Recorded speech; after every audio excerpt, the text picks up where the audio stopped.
ఓం మహాగణాధిపతయే నమః. ఓం గురుభ్యో నమః. ఓం శ్రీమాత్రే నమః. అరుణాం కరుణాతరంగితాక్షీం ధృతపాశాంకుశపుష్పబాణచాపాం అనిమాదిభిరావృతాం మయూకైః అహమిత్యేవ విభావయే భవానీం. శ్రీమాత్రే నమః. ప్రేక్షకులకి ఆ లలితాంబిక అమ్మవారి యొక్క అనుగ్రహం పరిపూర్ణంగా కలగాలని మనస్ఫూర్తిగా కోరుకుంటూ, మనం ఈరోజు వివాహము తర్వాత వాళ్ళ యొక్క లైఫ్ స్టైల్ చాలా మార్పులు వస్తాయండి. వివాహ జీవిత భాగస్వామి గనక మంచి వ్యక్తి వస్తే వాళ్ళ యొక్క జీవితం 90% మారిపోతుంది పాజిటివ్గా. అదే సరైన వ్యక్తి రాకపోతే 99%, 90 నుంచి 99% కూడా కావచ్చు, ఒక్కోసారి నెగిటివ్లోకి వెళ్ళిపోతుంది. మరి వివాహం తర్వాత కొన్ని సంఘటనలు వాళ్ళలో ఇవాళ రేపు మనం చూస్తున్నాం. భార్యని భర్త చంపేయడం, భర్తను భార్య చంపేయడం, చాలా సంఘటనలు ఈ మధ్య మరి ఈ నెల అయితే ఎక్కువగా చూసాం.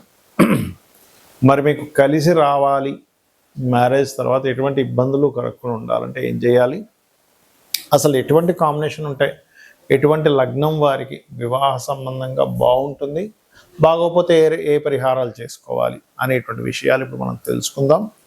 అయితే ఈ విషయాలు చెప్తుంది నేనైనప్పటికీ కూడా చెప్పిస్తుంది సాక్షాత్ లలిత అమ్మవారిగా భావిస్తూ ఒక్కొక్కరి గురించి తెలుసుకుందాం. మిథున లగ్నము, మిథున రాశి. మిథునం వారికి మీరు గమనించండి, వారి యొక్క జీవిత భాగస్వామి మంచి గైడింగ్ నేచర్ కలిగి ఉంటారు మిథున లగ్నం వారికి. అయితే ఇక్కడ ఏంటంటే గైడింగ్ నేచర్ కలిగి ఉంటారు, ఒకరికొకరు చెప్పుకుంటూ ఉంటారు, ఇలా చేస్తే బాగుంటుంది, అలా చేస్తే, ఒక గురు శిష్యుల్లాగా. అయితే ఇక్కడ మీరు గమనించండి, వివాహం తర్వాత అలాగే వచ్చేటువంటి జీవిత భాగస్వామికి మిథున లగ్నం వారికి ఆ గురువు గనక పాడవకపోతే ఎప్పుడు ఏదో ఒకటి నేర్చుకుంటూ ఉంటారండి, అంటే ఎప్పుడు ఏదో ఒకటి చదవడం.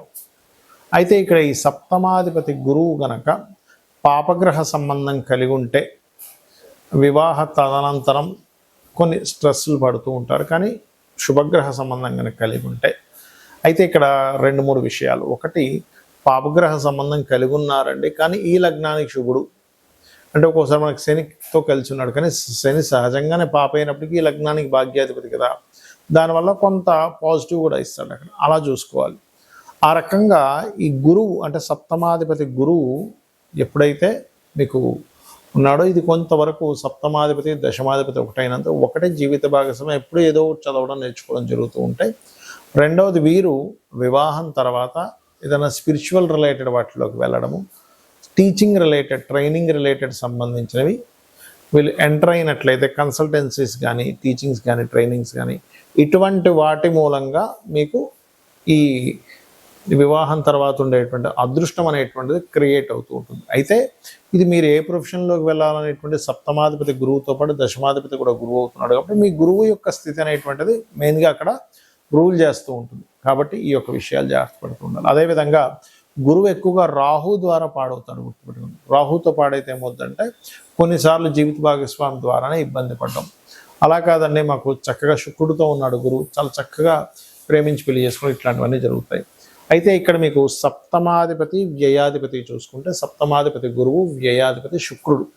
కాబట్టి శుక్రుడు పాడయ్యాడు, అలాంటప్పుడు లక్ష్మీ గణపతి ఆరాధన చేసుకున్నాం. లేకపోతే ఏమవుతుందంటే 12వ అధిపతి అయినందుకు వివాహ జీవిత కారకుడు అయ్యాడు, కాబట్టి ఆయన దానివల్ల కొంత సెపరేట్గా ఉండడం, ఇట్లాంటివి జరుగుతుంటాయి. కాబట్టి మీరు ఏం చేయండి, సప్తమాధిపతి ఎవరితో ఉన్నాడు, వ్యయాధిపతి ఎవరితో ఉన్నాడో చూసుకొని, ఇప్పుడు నేను చెప్పినటువంటి ఒక్కొక్క గ్రహానికి ఏ గ్రహాలు కలిసినా అవి చేసుకున్నట్లయితే ప్రాబ్లం అనేటువంటిది క్లియర్ అవుతుంది.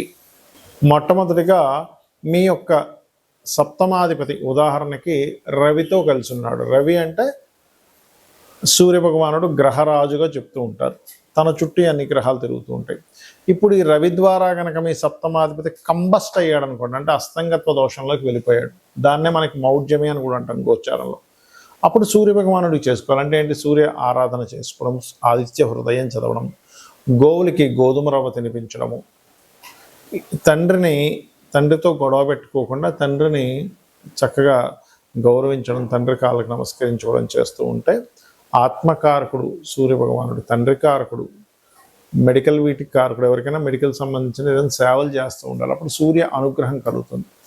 అలా కాకుండా అంటే ఇప్పుడు ఒకవేళ సూర్యుడితో కనుక సప్తమాధిపతి ఉంటే కొంచెం డామినేటివ్గా ఉంటారు, శుక్రుడు ఉన్న సూర్యుడితో అలా ఉంటూ ఉంటారు. లైక్ ఎక్కువగా శుక్రుడితో కనుక సూర్యుడు ఉంటే ఇక్కడ స్పర్మ్ కౌంట్ కూడా తక్కువగా ఉంటుందని చెప్తూ ఉంటారు పురుషులకి. స్త్రీలకైతే వాళ్ళకి వేడి స్వభావం ఎక్కువగా ఉంటుంది. అలా కాకుండా చంద్రుడు సంబంధాలు వచ్చాయి సప్తమ సంబంధానికి.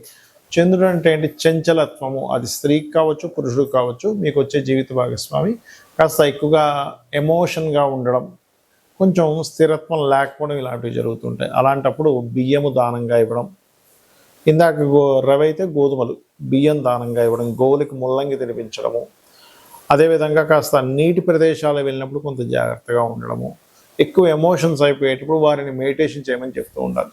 ఏమొద్దంటే ఓవర్ ఎమోషన్స్ అయిపోవడం, తద్వారా కూడా ఇద్దరి మధ్యన గొడవలు వస్తూ ఉంటాయి. అయితే ఇక్కడ సప్తమ స్థానం అనేటువంటిది ఎప్పుడు కూడా జీవిత భాగస్వామి యొక్క రూపురేఖల్ని వాళ్ళు ఎలా ఉంటారు అనేటువంటి చెప్తుంది. కానీ 12వ స్థానం అనేటువంటి ఒకటి ఉంటుంది. అదేమిటంటే మీ మ్యారిటల్ లైఫ్ ఆఫ్టర్ మ్యారేజ్ తర్వాత ఎలా ఉంటుందో అని చెప్తుంది. దానికి కూడా ఇప్పుడు ఇందాక మనం చెప్పుకున్నటువంటి రవి సంబంధం వస్తే ఈగో క్లాషెస్ వల్ల, చంద్ర సంబంధం వస్తే ఓవర్ ఎమోషన్స్ వల్ల, అంటే నా ఎమోషన్స్ నీకు అర్థం అవ్వట్లేదు, లేకపోతే నీ ఎమోషన్స్ నువ్వు సరిగా వ్యక్తపరచట్లేదు అనేటువంటివి ఎక్కువగా వస్తుంటాయి చంద్రుడు. కాబట్టి బియ్యం దానంగా కూడా మెడిటేషన్ చేయడం చేస్తుండాలి. ఇక కుజుడు సంబంధం వచ్చిందనుకోండి, సప్తమాధిపతికి లేదా 12కి సంబంధం వచ్చిందనుకోండి, అనవసరమైనటువంటి చిన్న చిన్న గొడవలకే పోలీస్ స్టేషన్స్కి వెళ్తూ ఉంటారు, లేకపోతే మ్యాన్ హ్యాండ్లింగ్ అంటూ ఉంటాం. కొన్నిసార్లు భర్త భార్యను కొడితే కొన్ని సందర్భాల్లో భార్య కూడా భర్తను కొట్టేటువంటి ఉంటాయి. ఎందుకు అంటే కుజుడు గొడవలకి కారకుడు, పోలీస్ స్టేషన్స్కి కారకుడు. అలాంటప్పుడు ఏం చేయాలి? సుబ్రహ్మణ్యేశ్వర స్వామి ఆరాధన, లేనట్లయితే మీరు చక్కగా గోవులకి క్యారెట్స్ తినిపించడము, మరియు అదేవిధంగా కుజగ్రహం దగ్గర దీపారాధన చేయడము, కందులు దానంగా ఇవ్వడం చేస్తూ ఉండాలి.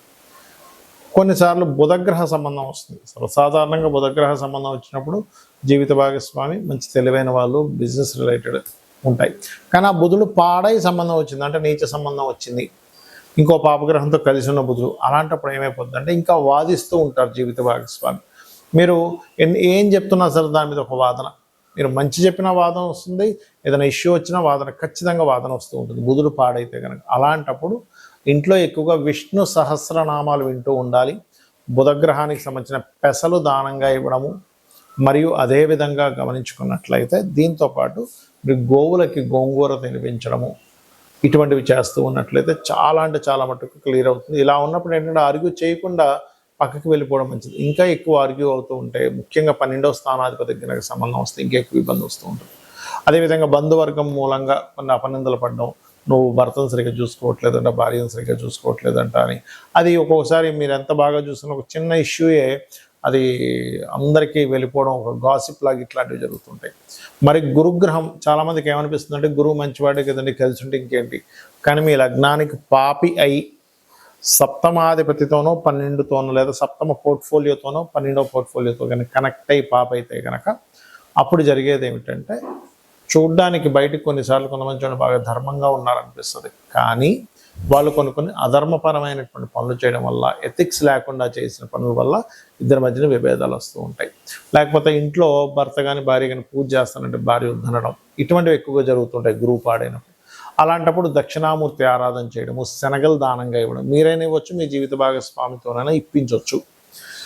అలాగే గోవులకి గోసేవ చేసుకుంటూ అరటికాయలు, సన్నగా తురిమి అరటికాయలు, మనం కూర వండుకునేది అరటి పళ్ళు కాదండి, అరటికాయలు తినిపించడం చేస్తే బాగుంటుంది. ఇక కొంతమందికి డైరెక్ట్గా శుక్రుడే పాడవుతాడు. అంటే ఇది ఎంత డేంజరస్ అంటే, ఇది ఎక్కువగా మన ధనులగ్నానికి ఎక్కువ దీని ఎఫెక్ట్ ఉంటుందండి. ఎందుకంటే షష్టమ లాభాధిపతి పూర్వజన్మ కర్మకారకుడు. సో ఎప్పుడైతే పూర్వజన్మ కర్మకారకుడే పోర్ట్ఫోలియో వహించాడు అనుకోండి, అప్పుడు ఏమైపోద్ది అంటే మరింత ఎక్కువ ప్రభావం చూపిస్తూ ఉంటుంది. అలాంటప్పుడు శుక్రుడే పాడైనప్పుడు మీరు చేయవలసినటువంటిది లలితా సహస్రనామాలు ఎక్కువగా చేస్తూ తీపి చపాతీలు గోవుకి తినిపిస్తూ ఉండాలి. దీంతోపాటు శుక్రవారాలు ప్రధానంగా అమ్మవారి ఆలయాలకు వెళ్ళడం చేస్తున్నట్లయితే ఖచ్చితంగా మీకు ఈ యొక్క ప్రభావం అనేటువంటి తగ్గుతుంది. ఇక మరి కొంతమందికి శని ప్రభావం ఉంటుంది సప్తమ స్థానానికి. అలాంటప్పుడు ఏమవుతుందంటే లేట్ మ్యారేజెస్ అవ్వడం, ఎప్పుడు ఏదో ఒక నిందలు పడ్డం వివాహం తర్వాత, అదేవిధంగా వివాహం తర్వాత చాలా విషయాలు లేట్ అవ్వడం జరుగుతూ ఉంటుంది. అలాంటప్పుడు ఏమీ కంగారు పడకుండా మీరు చక్కగా నువ్వులు దానంగా ఇవ్వడము, గోవులకి బెల్లం తినిపించడం ఇట్లా చేస్తుండాలి. ఇక రాహుకేతువుల ప్రభావం వస్తే ముఖ్యంగా రాహు ఇల్యూజన్కి, ఇమాజినేషన్కి కారణం. వచ్చేటువంటి వారు ఎక్స్పెక్టేషన్స్ ఎక్కువ పెట్టుకుంటారు. కాబట్టి రాహు ప్రభావం ఉన్నప్పుడు దుర్గా ఆరాధన చేయడం, మినుములు దానంగా ఇవ్వడం చేస్తూ ఉండాలి. కేతు ప్రభావం ఉంటే కాస్త సెపరేషన్, అప్పుడప్పుడు దూరంగా ఉండడం జరుగుతుంటుంది. దాన్ని అర్థం చేసుకోవాలి. చాలామంది ఏమంటారంటే నేను దూరంగా ఉండను అంటున్నప్పుడు అదేమవుతుంది, దూరంగా ఉండే యోగాలు భార్యాభర్తల మధ్యన వచ్చినప్పుడు వీళ్ళు కొంతకాలం దూరంగా పెడుతూ ఉండాలి. అందుకే మనకు చూడండి ఆషాఢ మాసంలో అమ్మాయిని ఫస్ట్ టైము వాళ్ళ పుట్టింటికి పంపిస్తూ ఉంటారు. అంటే ఏమిటంటే కొన్నిసార్లు కొన్ని విషయాలు ఆ గ్రహస్థితులు అలా ఉన్నప్పుడు అది వాంటెడ్లీ మనం చేస్తే దాని యొక్క దోషం పోతుంది. అయితే ఎవరికైనా వివాహం అవ్వట్లేదు, ఇలా శని సంబంధం అనో, రాహుక సంబంధం అనో, పాప సంబంధం సప్తమాధిపతికి వచ్చినప్పుడు లలితా సహస్రనామాల్లో ఉన్నటువంటి గొప్ప నామం అవుతుంది, అది చేసుకుంటే ఖచ్చితంగా మంచి సంబంధం, త్వరగా వివాహం అవుతుంది. ఓం కామేశబద్ధ మాంగళ్య సూత్ర శోభిత కందరాయ నమః. ఇక వివాహం అయిందండి కానీ మాకు ఇబ్బంది వస్తుంది, ఎప్పుడు ఏదో గొడవలు వస్తున్నాయి అనుకున్నప్పుడు మీ వ్యయాధిపతి అంటే మీ 12వ స్థానాధిపతి, 12వ పోర్ట్ఫోలియో కారకుడు ఏ గ్రహం ద్వారా పాడైందో తెలుసుకొని మనం ఇప్పుడు చెప్పినటువంటి దానాలు ఇవ్వడం. ఇందాక రాహు అనుకోండి మినుములు, కేతు అనుకోండి ఉలవలు దానంగా ఇస్తూ ఉండాలి. అయితే వీటికి దానాలు ఇచ్చుకుంటూ మీరు ప్రత్యేకంగా ఓం శివకామేశ్వరాంకస్త శివా స్వాధీన వల్లభాయే నమః అని చేసినట్లయితే ఖచ్చితంగా బాగుంటుంది.